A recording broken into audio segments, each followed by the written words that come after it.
can't believe I'm saying this, but I was bored to death by Christopher Nolan.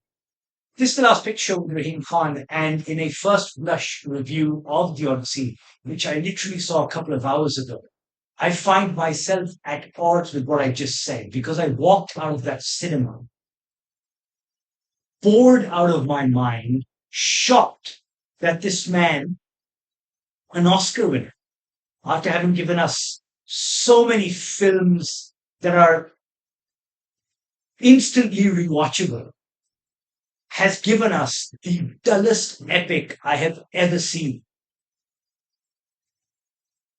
I'm still, again, there's this dissonance, I would say, between what I am saying and what I actually know about this man, because these two things are completely at odds with one another. This movie is so monumentally, epically boring that I wonder what was going through his mind when he sat down to write the script for this film. Of course, many did wonder what went through his mind at the outset when they first announced that they were doing this movie, when it came to the casting. And I addressed this recently when I think one of the last trailers for the film hit. And everyone was in uproar, primarily white boys, about sort of certain casting decisions, namely Lupita Nyong'o as Helen. But then also I brought up that other casting decisions, like, for example, Matt Damon in the lead as Odysseus, Tom Holland as his son Telemachus, and many others. These were not, I mean, there was something about them that just were not working for me. And I'll get to that sort of when we will talk about the movie. There was that, number one. And then, of course, number two was the accents used in the movie, and of course, the language used in the movie, which we will also talk about. But besides that, and I ended that little video of mine by saying that I think it's unfair to go into this movie with any expectations or even preconceived notions. After all, the proof is in the pudding. So let us wait until the movie comes, watch it, and then maybe affirm our criticisms, the earlier ones, or maybe reject them. And I think it's very safe to say that not only were those criticisms safe and valid and sound,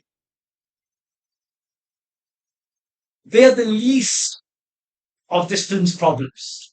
Well, at least one of them is. The other, the casting, I think, is a major problem for this movie. But primarily, my biggest issue with this film is when, of course, you are setting up an epic like this, of course, it's in the title itself, The Odyssey. It is this epic journey of how, following the Trojan War, Odysseus and his men try their darndest to return to their home of Ithaca.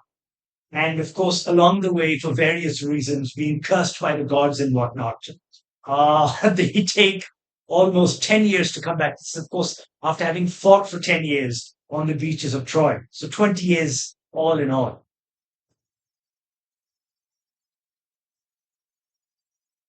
At no point in watching this movie did I feel that this film was in any way epic, in any way doing justice to the source material, but then also, strangely enough, doing justice to the filmmaker behind it.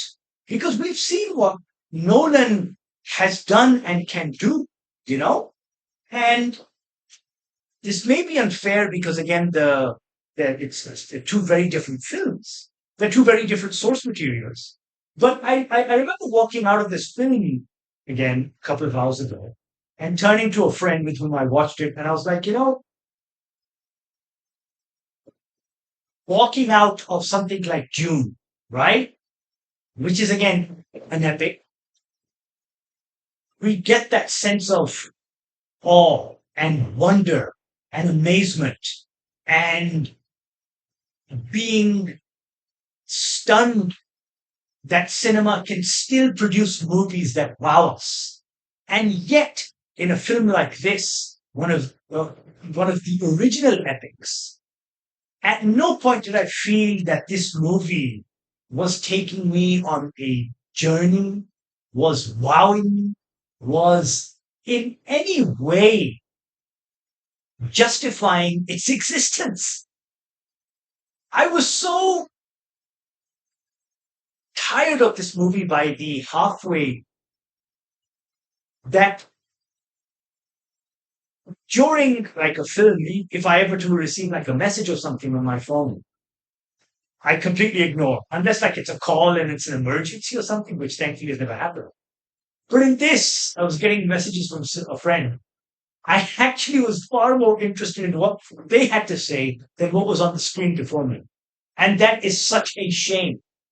I'm not saying that, I'm in any way wedded to, Homer, the Iliad, the Odyssey, and that sort of like, for me, I have the same reverence for it that I would have like Dune, for example, which I've read.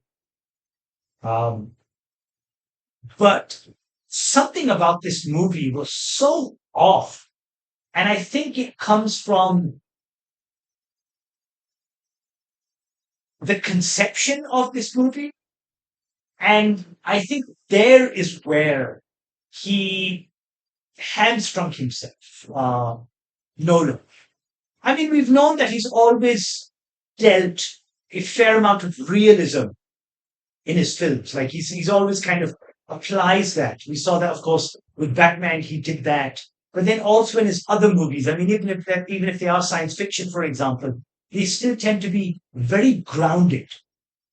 They still feel like they are sort of conceived in a world that isn't as far removed from the one that we know and sort of existed. And he applies that here. But unfortunately, it robs the film, it robs the Odyssey of everything that those sort of mythological and fantastical elements. It just robs it. It kind of devoids it of life. Like the film, much like the color palette that he employs, is just dull and grey and lifeless. And I was struggling throughout this sort of near 3 hour runtime to feel anything for this film, to feel anything for the characters, to feel anything for the journey. I mean, there are, like, I would say, two scenes, three, okay, I will give three, that I felt kind of really demonstrating the direction that the film should have taken. But instead, for some reason or the other, he writes a story that essentially is about PTSD, about the traumas of war, about the guilt, which is something that he dealt with in Oppenheimer, of winning the day, but at what cost? This is something that Odysseus struggles with throughout the movie. Because again, he is, of course, the reason why the Greeks succeed, triumph over the Trojans. And in dealing with that, he has to also contend with having maybe offended the gods if they are, if we believe that to exist in this movie, because again, that is something that Nolan is very restrained about. I don't know why. But then also his men who are increasingly losing faith in him. Wait,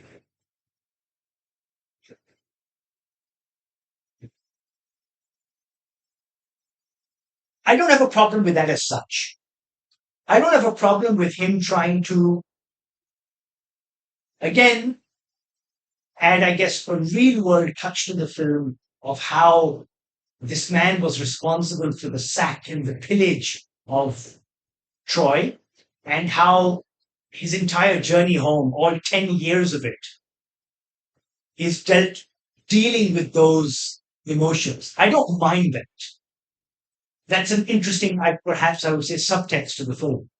But what I do mind is that you make that the sort of crux of the movie as opposed to the Odyssey itself. And by that I mean this journey that he takes, this desperate journey almost of trying to get back home.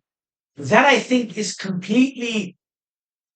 almost a footnote in this film. Like, I barely get a sense that these are the trials and tribulations of Odysseus and his men. And that's where I really think that the film doesn't work. We just get, it's almost like vignettes where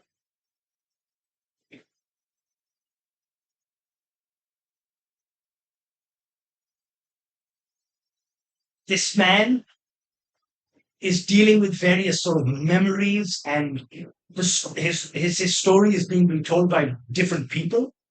And in that, we get sort of these glimpses of this journey. But that's not what I wanted from this movie. I wanted the journey itself.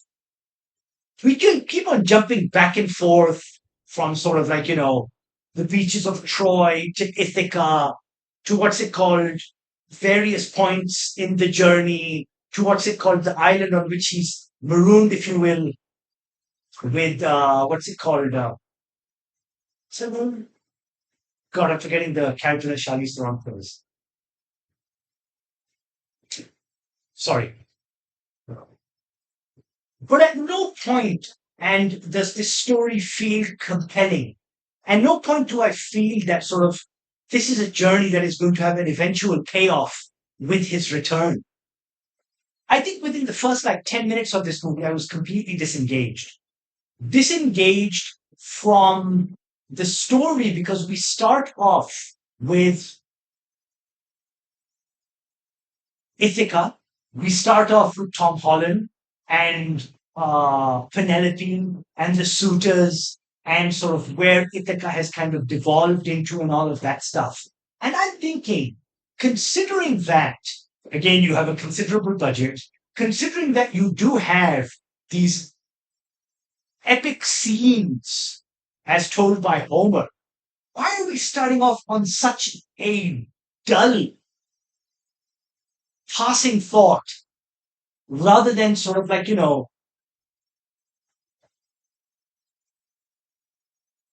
this wonder that the story could actually have been? And by that I mean the dull passing thought of, yeah, Ithaca plays a part. I mean, sort of the point where we get to Ithaca comes later in the story. But it is only through flashbacks and glimpses that we get to see, the Trojan horse and then the sack of Troy and this, that, and the other.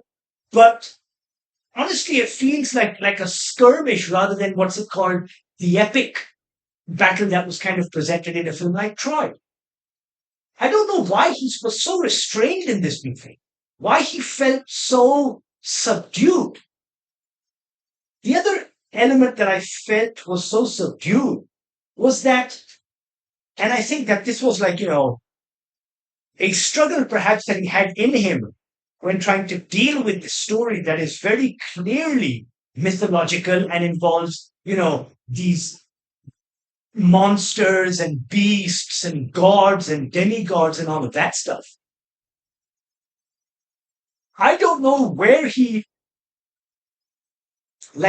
cherry picks in what he wants from the mythology elements, but he doesn't lean into it entirely. And again, as I said, I think that completely takes away from the film.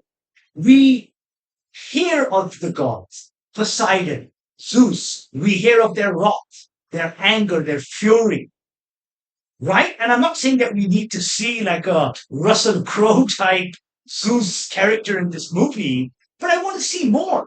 I want to see him lean more into the mythology because when he does that, that's when the film really stands out.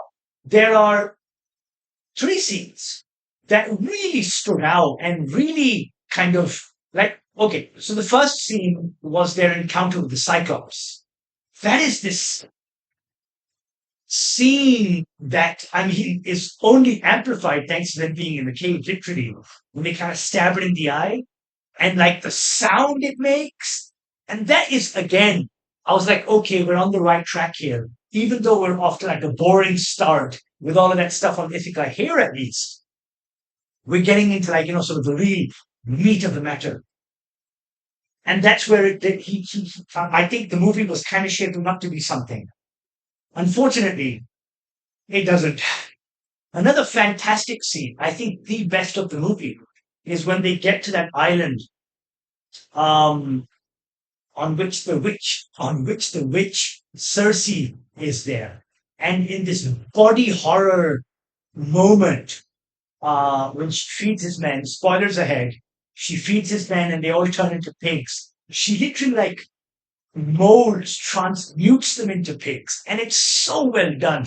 It's this mix between, practical special effects and CGI, and it's so, so well done. Nauseating, but really well done. Just like when, so, that's where I feel if the guy had leaned into it even further. Like, get into it, man. Get into the mythology of this movie. Don't be held back by, I don't know, this maybe secular approach to the film. The film was, the book, it was written with all of these elements in mind. So why are you trying to pull back away from it? Like at this one point in this movie, there's this thing, this warning they are given where they are not to approach a certain island where Apollo, Zeus's son, his flock of sheep are, they're grazing, and they are warned not to eat any of the flock. For if they do, Zeus will of course damn them. And you think, okay, this must be like, this almost sort of Olympic island. But you get to it, and it's like stingy looking place, and you're like, wait a second, man. Why are you handicapping yourself by presenting to us these very bland, almost insipid images? Which comes to my point of he shot the entire movie on IMAX. Who gives a shit? There is nothing in that movie that is worthy of seeing on IMAX. It's so bland, the visuals of that movie. There is nothing even remotely epic in those things. Again, I compared it to Dune, and I said that, you know, Dune in almost every frame is able to present something that is so larger than life and again awe-inspiring.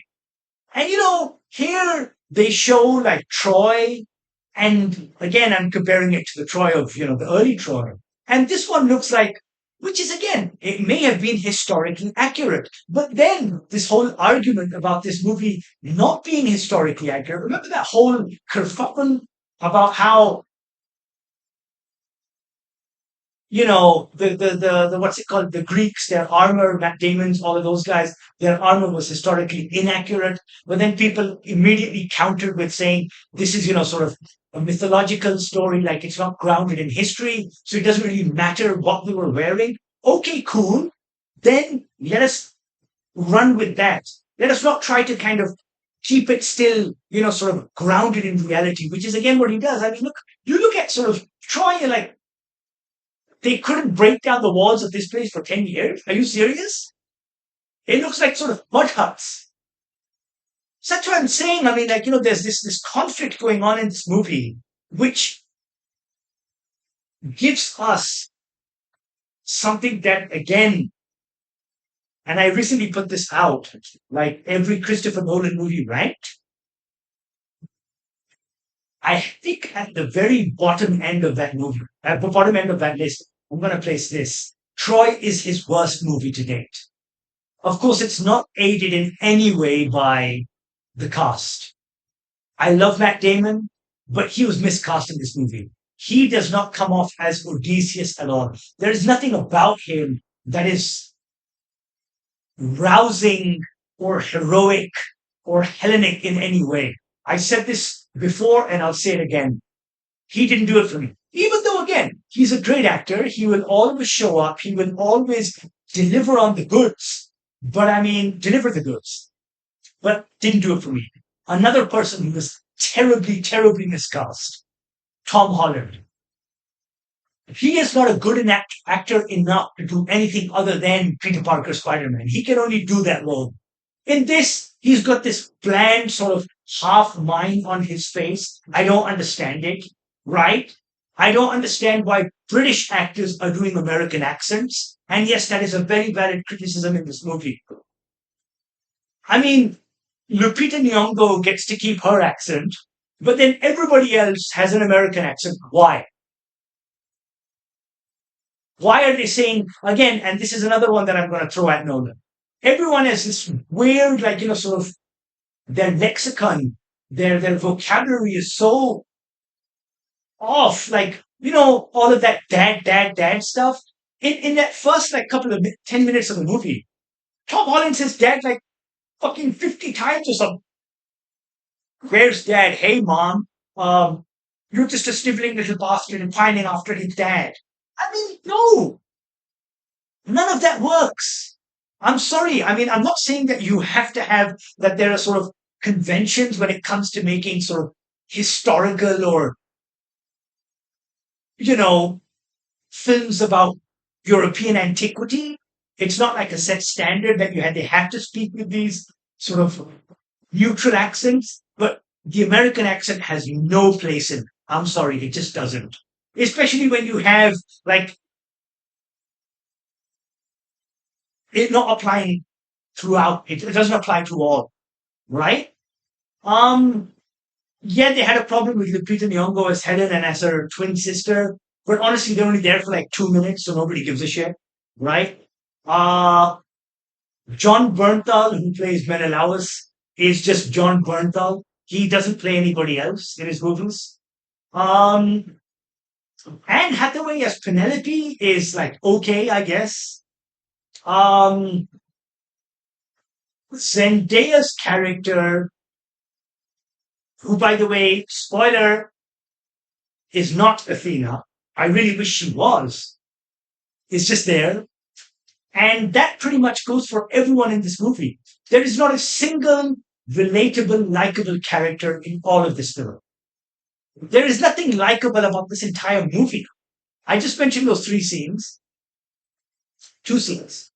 There is that other scene where the third scene where are they in Tartarus or in Hades? I'm not sure. I don't know, there is somewhere. But they meet the dead. That was another good scene, that again leans into the mythology. You have Elliot Page play a character called Sinon. Again, whether he plays the role or doesn't play the role adds nothing to the movie. The dialogue is extremely clunky.